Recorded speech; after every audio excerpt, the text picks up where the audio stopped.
Mga kwentong pambata.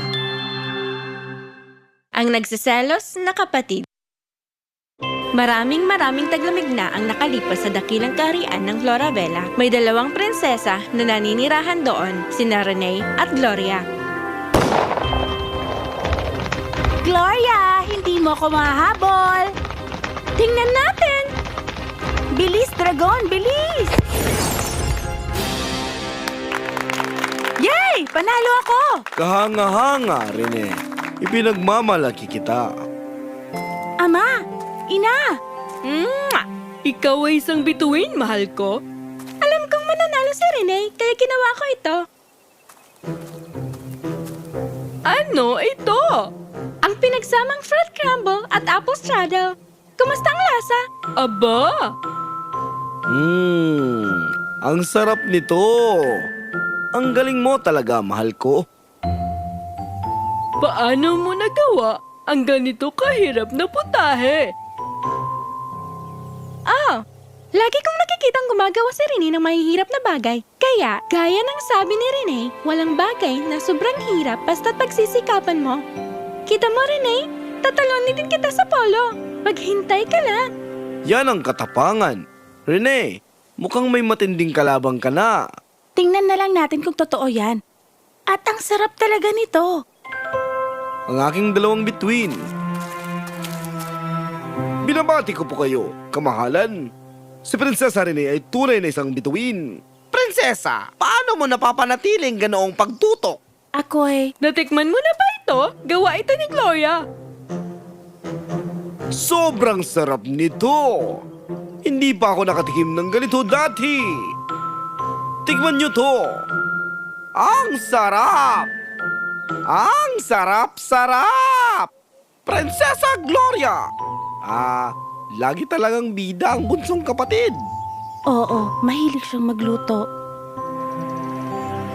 Lumipas ang panahon at lumaki na ang mga prinsesa. Tatalunin kita ulit, Gloria.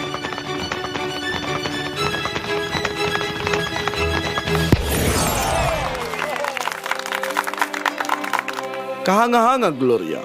Ang ganda nun. Ginagawa ko lang ang ginagawa ni Renee. Mag-focus at mag-concentrate. Renee, anak? Nasaan ang focus mo ngayon? Ako'y? Mas nakatuon ka kay Gloria kaysa sa sarili mong karera. Pero dikit lang naman. Tara na mga anak, may dakilang piging tayo ngayong gabi. Gusto kong kuminang ang aking mga prinsesa gaya ng mga bituin. Kamahalan! Bakit ganon? Ginagaya ko ni Gloria pero mas nagiging magaling siya sa akin. Paano? Huwag kang masyadong malungkot. Hindi ko kayang makita kang ganito. Kumusta ang damit na ito? Hindi ba't darating ang prinsipe ng Murdoch? Alam ko. Sa katunayan, ako na mismo ang bahalang mag-asikaso ng lahat ng dekorasyon.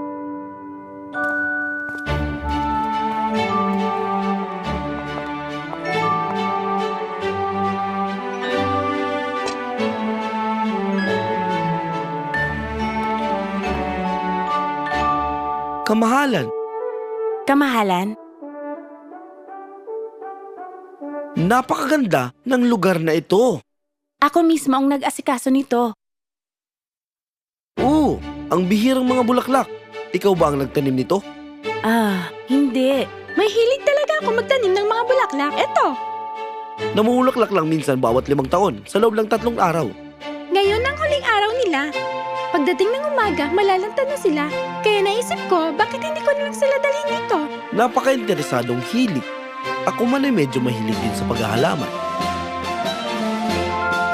Pwede ba? Oo naman.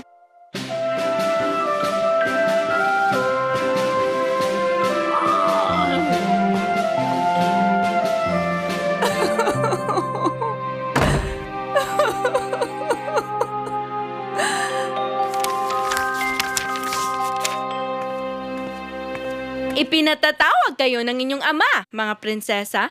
Mukhang mahalagang bagay ito. Naipaalam na ba kay Gloria? Hindi pa. Huwag mo muna siyang tawagin. Lutasin mo ang problema ng iyong ama bago pa ang kapatid mo. Pagkatapos mawala ang prinsipe ng Murdoch, huwag rin sanang mawala ang tiwala ng hari.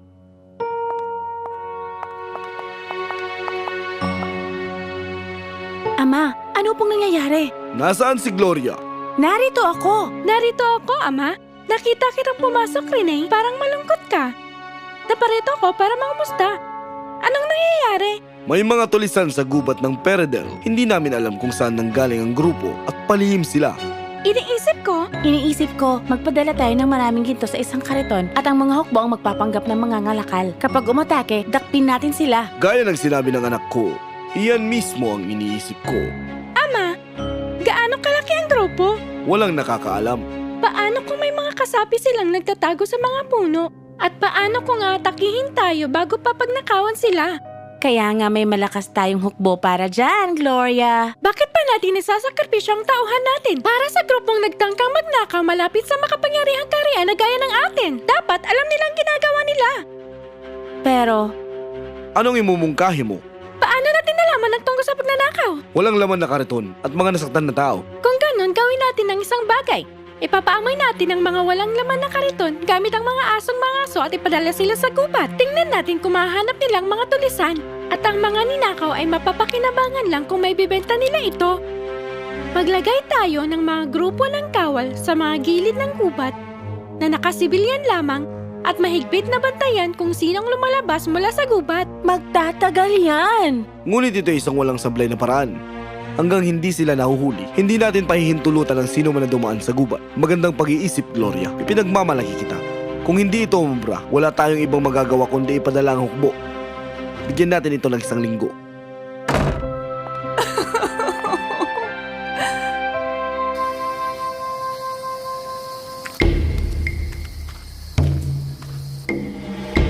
Maaari mo bang gawin yan para kay Prinsesa Renee? Bakit masyado kang nagmamalasakit? Isa ka lang alila!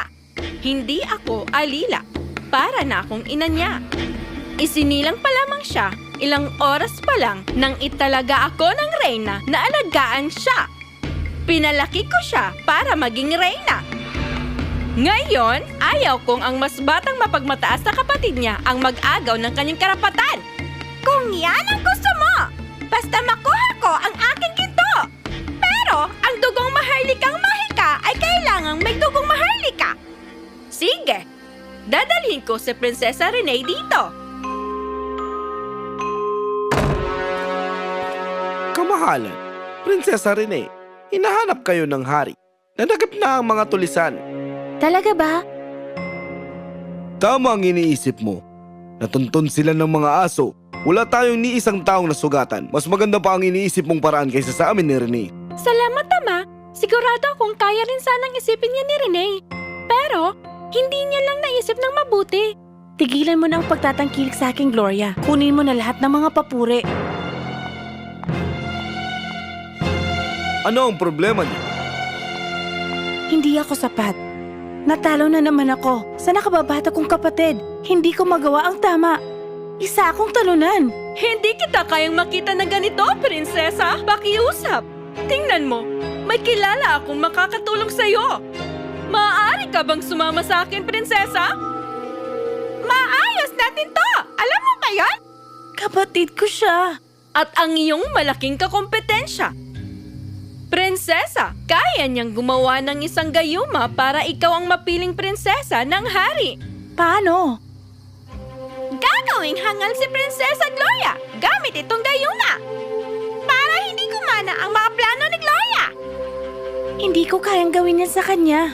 Tatagal lang ang epekto ng gayuma ng 6 na buwan. Pagkatapos ng panahong iyon, mawawala ang tiwala ng hari kay Gloria. Kunin mo na, hindi ito panghabang buhay. Sapat lang para ikaw ang maging reyna. Kunin mo na. Ihalo mo sa gatas at siguraduhin mainom niya ang gayuma sa gabi ng kabilugan ng buwan. Ang swerte! Ngayon ang gabing yan.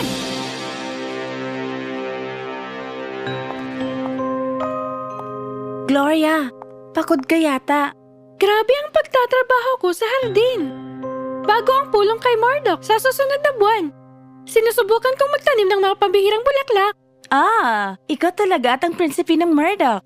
Tingnan mo, may ginawa ako para sa'yo. Isang inuming pampasigla. Salamat!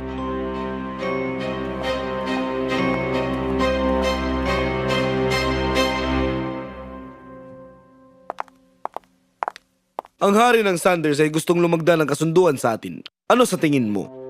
Ama, mas mabuti ang kasunduan kaysa sa tigmaan. Pero hindi dapat tayo magtiwala. Kaya kahit lumagda tayo, dapat pa rin tayong maging handa sa digmaan.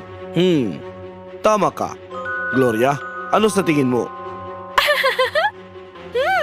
Walang kasunduan, walang digmaan, pero salo-salo at sayawan lang. Ano? Masarap na pagkain ang lunas sa lahat ng kasamaan.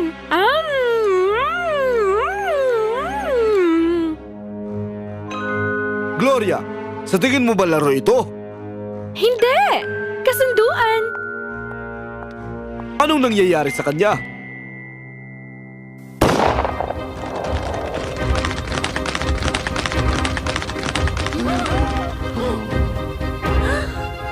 Anong ginagawa niya? Gloria, ako'y nadismaya sa'yo. Pinabati kita! Renee, panalo ka! Isa itong karangalan na matalo sa'yo. Ate ko, mahal kita!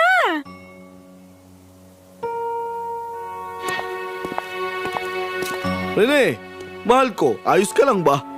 Ama, ilang beses na akong natatalo kay Gloria. Siya ang nananalo sa polo. Mas magaling ang mga ideya niya. Siguradong nadismaya po kayo sa akin. Nadismaya? Sa'yo? Mahal kong anak, ang matalo ng ilang segundo o ilang pulgada ay hindi nangangahulog ang talunan ka. Sa katunayan, ipinagmamalaki ko ang buong puso mo sa pagtuturo at pagbabahagi ng iyong galing sa kapatid mo.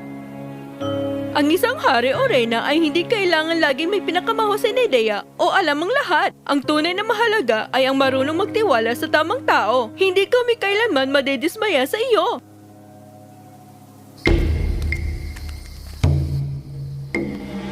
Gusto kong bawiin ang gayuma. Ituro mo sa akin kung paano. Pana, kapag pinakawalan na, hindi na may babalik. Pakiusap. Dapat may paraan pa. May isang paraan. Sabihin mo, gagawin ko ang kahit ano. Kailangan mong ikaw mismo ang tumanggap ng bisa ng gayuma. Ibig sabihin, ikaw ang magiging hangal at baka mas matagal pa sa 6 na buwan. Ayos lang. Iinumin ko. Sigurado ka ba? Oo, ibigay mo sa akin ang gayuma.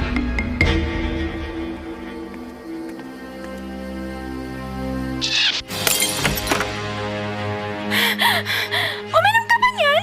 Sabihin mo! Gloria! Hindi mo kailangan gawin ito. Hindi ko ininom ang gayumang binigay mo sa akin. Ano? Hindi ko ininom. Alam kong galit ka nang manalo ako sa polo. Nang sumayaw ako kasama ang prinsipe ng Mordok, pati nung pinili ni Ama ang ideya ko kaysa sa'yo. Sa gabing yun, nakita kong palihim na lumabas si Arsla sa palasyo. Kaya, pinasundan ko siya. Nang nakita kong nanginginig ang kamay mo habang iniaabot sa akin ang inumin, alam kong may mali. Kaya hindi ko ininom ang gayuma, pero nagkunwari akong ginawa ko. Bakit hindi mo sinabi sa kahit sino? Dahil sigurado akong ginawa mo lang yun dahil sa galit. Alam kong hindi kakayanin ng ate ko na makita akong nahihirapan. At tama ako. Oh, Gloria, patawarin mo ko. Sobrang desperado ko na. Imbis na pagbutihin ko ang sarili kong kakayanan, mas pinili kong pagtuon ng pansin kung paano kita matatalo. Kalimutan mo na yun. Mahal kita. Mahal din kita. Patawarin mo ko. Ang selos ang pinakamasamang damdamin na pwedeng maramdaman ng isang tao. Sinisira nito ang lahat. Sobrang nagsisisi ako. Mula noong araw na yon, natutunan ni Renee na mas magiging magaling siya kapag nakatuon siya sa sariling kakayahan sa halip na makipagkumpetensya ng walang dahilan sa kapatid niya. May kanya-kanyang galing ang magkapatid. Pero pag magkasama, perpekto sila. Ang selos ay isang normal na damdamin ng tao. Lahat tayo'y nakakaranas niyan minsan at ayos lang yun. Ang tunay na mahalaga ay kung paano natin ito pinoproseso. Papalaguin ba natin ito bilang kapaitan o gagamitin natin para makilala ang ating sarili? Lahat tayo ay may galing sa kanya-kanyang paraan. At kapag may ibang nagniningning sa paraan na hindi natin kayang gawin, hindi ibig sabihin noon na tayo'y nabigo. Ang ibig sabihin lang, natagpuan na nila ang para sa kanila at dapat maging masaya tayo doon. Ang kompetisyon ay maganda. Yun ay kung nagbibigay ito ng inspirasyon para tayo'y umunlad, hindi yung nakakalimutan natin ang sarili nating halaga. Dahil sa huli, ang buhay ay hindi tungkol sa kung sino ang mas nagdiningning, kundi kung paano tayo sabay-sabay aangat.